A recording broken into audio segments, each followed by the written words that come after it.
सुबह के 7:45 बज रहे हैं और दिन भी बहुत ज़्यादा चढ़ गया है।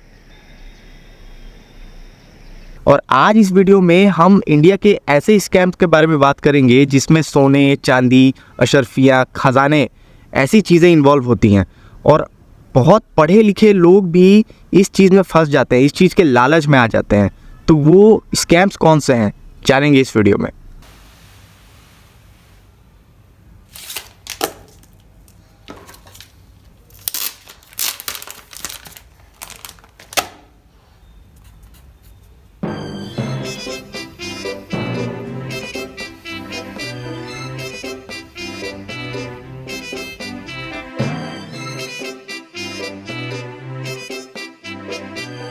तो ये सारी स्कैम इंडिया में लोकल लेवल में चल रहे हैं, मतलब छोटे छोटे गांव में, छोटे छोटे कस्बों में ये सारी चीज़ें होती रहती हैं। इसमें बहुत सारी चीज़ों का लालच इन्वॉल्व होता है।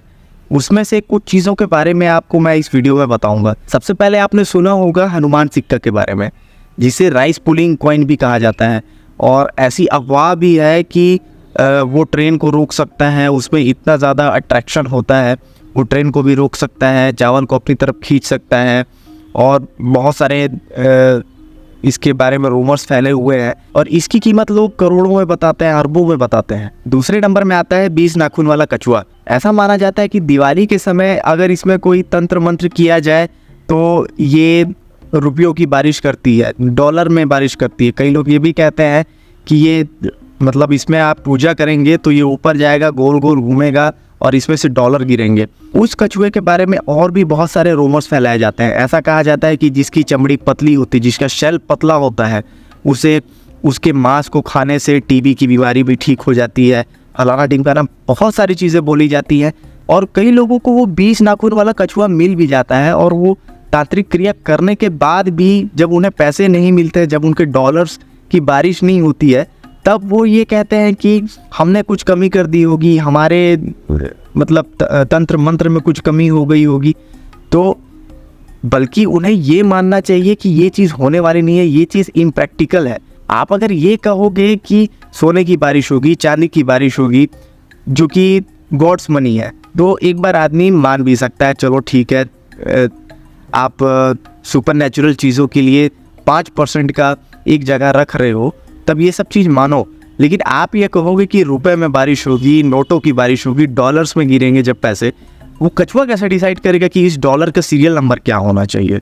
तो अगर आपको लगता है कि 20 नाखून वाला जो कछुआ है वो ऐसा कर सकता है, जो डॉलर में पैसे गिरा सकता है, पता नहीं उसका सीरियल नंबर कौन सा होगा, तो बिल्कुल आप उस कछुए को खोज सकते हैं। तीसरा होता है खजाने वाली मटकी। और उस मटकी को खोजने के लिए कई लोग अपना पूरा जीवन लगा देते हैं, मतलब पूरे लाइफ की सेविंग्स लगा देते हैं। इवन अपने परिवार वालों की जो सेविंग्स होती है उसको भी लोग वेस्ट कर डालते हैं। तो ये जो हनुमान सिक्का है, कछुआ है और ये जो मटकी वाले जो खजाने हैं, इसमें एक ही चीज़ इन्वॉल्व होती है, वो होता है लालच। आप इन तीनों चीज़ में एक चीज़ कॉमन देखेंगे कि इनके बारे में बहुत ज़्यादा एक्स्ट्रापोलेट करके इसके बारे में रूमर्स फैलाए जाते हैं। तो इन सब चीज़ों के बारे में लोगों को जानकारी कहाँ से मिलती है, लोग जान कैसे पाते हैं?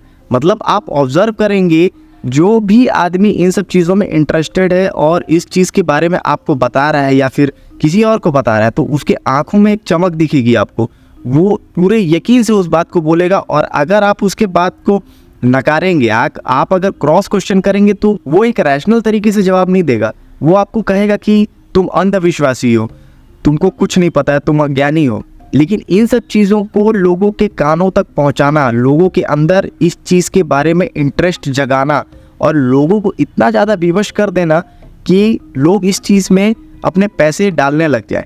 इन्वेस्ट तो मैं नहीं कहूँगा, वो अपने पैसे चलाने लग जाए। तो इन सब चीज़ों का एक सिस्टम है, इसके बारे में मैं आपको आगे बताऊँगा। तो इन सब चीज़ों का एक गिरोह होता है, वो हमारे देश में हर जगह फैले हुए होते हैं और वो अपने शिकार खोजते रहते हैं। उनके शिकार में ऐसे लोग होते हैं जो कुछ पैसे कमाते हैं, जो अच्छे पैसे बनाते हैं। जैसे कोई गवर्नमेंट सर्विस में हो गया, कोई अच्छा बिजनेसमैन हो गया, तो वो ऐसे लोगों से अपनी पहचान बनाते हैं, फिर उसके बाद उनसे मिलना जुलना बढ़ाते हैं और फिर कभी बातों बातों में वो इन सब चीज़ों के बारे में उन्हें बताना शुरू करते हैं। और ऐसा ही हर किसी के साथ करते हैं। अगर वो दिन में 100 लोगों से मिल रहे हैं तो 100 लोगों में से 50 लोगों को वो इस चीज़ के बारे में बताएंगे और वो देखेंगे कि सामने वाला इस बात में इंटरेस्टेड है कि नहीं, इस चीज़ के लिए उसके मन में लालच आ रहा है कि नहीं। और अगर सामने वाले के मन में इसके लिए लालच आ जाता है तो फिर वो सेकंड स्टेप में जाते हैं, मतलब उसके बारे में और भी ज़्यादा डिस्कस करना शुरू करते हैं, उसके बारे में रेट्स बताने लग जाते हैं, वो चीज़ करती क्या है, उससे आपको फ़ायदा क्या हो सकता है, पूरा उसके मन में पूरा उससे रिलेटेड लालच डालने लग जाते हैं। ये सब कुछ कर लेने के बाद वो उन्हें कहते हैं कि आप भी उस चीज़ को ढूंढो, मैं भी उस चीज़ को ढूंढता हूँ। मतलब वो लोगों से मिलते जुलते हैं, इस प्रोडक्ट के बारे में बताते हैं और उन्हें एक बायर बनाते हैं और सेलर जो है वो खुद ही प्रोवाइड करते हैं। लेकिन बायर को पता नहीं होता है कि ये जो सेलर है वो यहीं से मिला हुआ है। और फिर आउट ऑफ द ब्लू कोई सेलर आ जाता है जो वो सिक्के को बेच रहा है या फिर उस कछुए को बेच रहा है, या तो फिर उसे पता है कि वो मटकी जो हांडी है जिसमें खजाना है वो कहाँ रखा हुआ है, कहाँ पड़ा हुआ है या फिर कहाँ गड़ा हुआ है।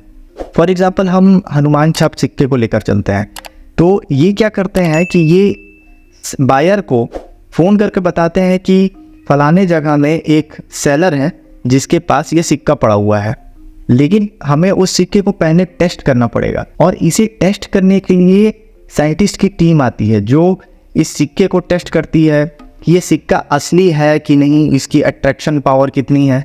तो ये क्या करते हैं, ये सामने वाले जो बायर हैं जिसे वो बोल बोल कर बायर बना चुके हैं, उनसे बात कर करके इन्हें ये पता चल जाता है कि सामने वाला कितने पैसे खर्च कर सकता है। मान के चलिए सामने वाला अगर 2 लाख रुपए खर्च कर सकता है इस टेस्ट के लिए, तो वो उन्हें ये कहेंगे कि ये जो टेस्ट करने के लिए साइंटिस्ट आ रहे हैं उनकी फीस 1 लाख रुपए है, 2 लाख रुपए है। और जब ये साइंटिस्ट उस सिक्के को टेस्ट करने के लिए आते हैं तो एक पूरा एक्सपेरिमेंट का सीन क्रिएट किया जाता है। वो बायर को ये कहते हैं कि ये सिक्का रेडियो एक्टिव है और तरह तरह के टेस्ट करने के बाद ही पता चलेगा कि ये सिक्का असली है कि नहीं, इस सिक्के की पावर कितनी है। तो ये जो एक्सपेरिमेंट का पूरा जो सीन क्रिएट किया जाता है उसमें जो साइंटिस्ट आते हैं वो भी फेक होते हैं।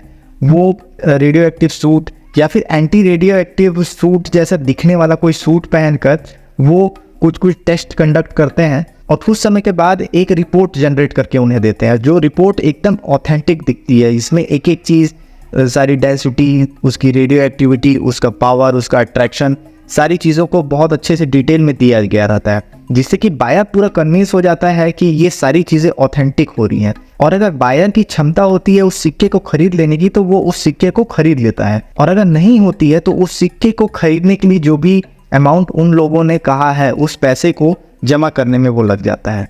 तो आप ये देखेंगे कि उससे 2 लाख रुपए ले लिए गए हैं उस एक्सपेरिमेंट को कंडक्ट करने के लिए, मतलब उन्होंने उससे 2 लाख रुपए ठग लिए। और ये सब उस कछुए के केस में भी होता है और उस खजाने वाली हांडी के केस में है।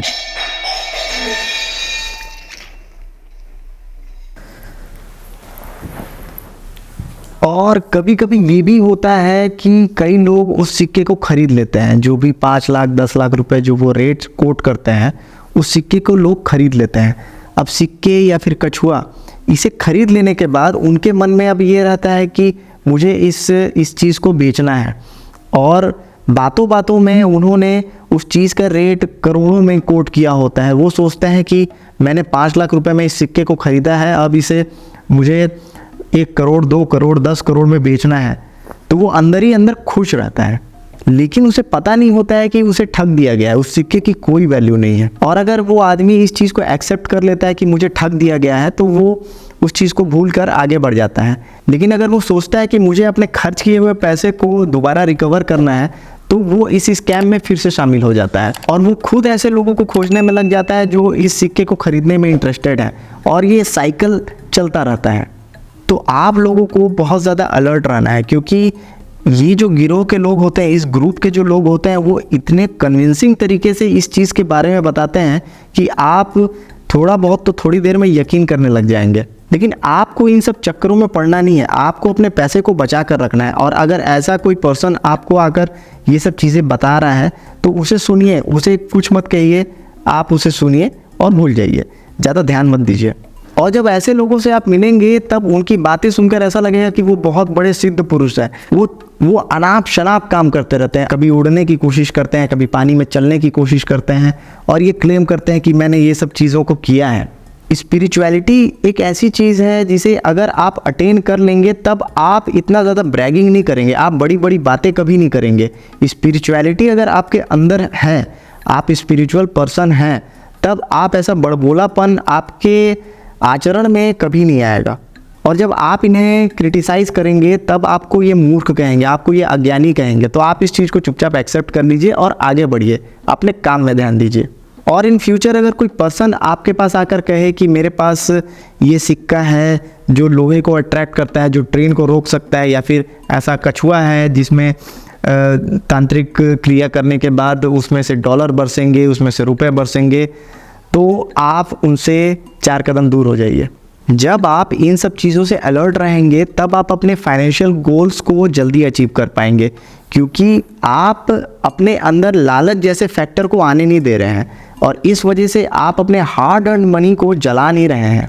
और ये हनुमान छाप सिक्का, ये कछुआ, ये गड़े हुए खजाने, इन सब चीज़ों में कितनी सच्चाई है इस बात को तो मैं कह नहीं सकता, बट मैंने अभी तक अपने आँखों से इन सब चीज़ों को देखा नहीं है, तो मैं इन सब चीज़ों पे यकीन नहीं करता हूँ।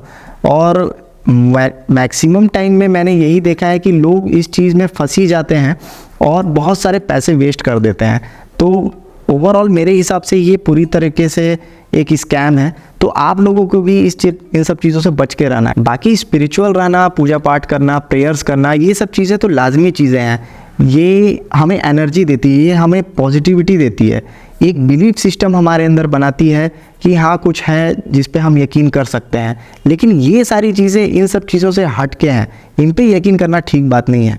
तो आप अपने आप को सेफ रखिए और कमेंट करके ज़रूर बताइए कि आपने इन सब चीज़ों को फेस किया है कि नहीं, या फिर आपके आसपास ऐसे लोग हैं क्या जो इन सब चीज़ों के बारे में बातें करते हैं। आप कमेंट में उसे ज़रूर शेयर करिए। तो ये सब जो ग्रुप हैं ये लोगों को इसलिए फंसा पाते हैं क्योंकि लोगों के मन में एक लालच का फैक्टर आ जाता है। अगर आप अपने मन में लालच के फैक्टर को कंट्रोल कर पाएंगे तब इन सब चीज़ों से आसानी से बच पाएंगे। आप ये देखिए कि मैं जो भी काम कर रहा हूँ उसमें लालच का फैक्टर है कि नहीं, मेरे मन में लालच आ रहा है कि नहीं। और अगर लालच आ रहा है तो आप उस काम को चुपचाप छोड़ दीजिए और अपने आप को सेफ रखिए। And as always, thanks for watching. जय हिंद।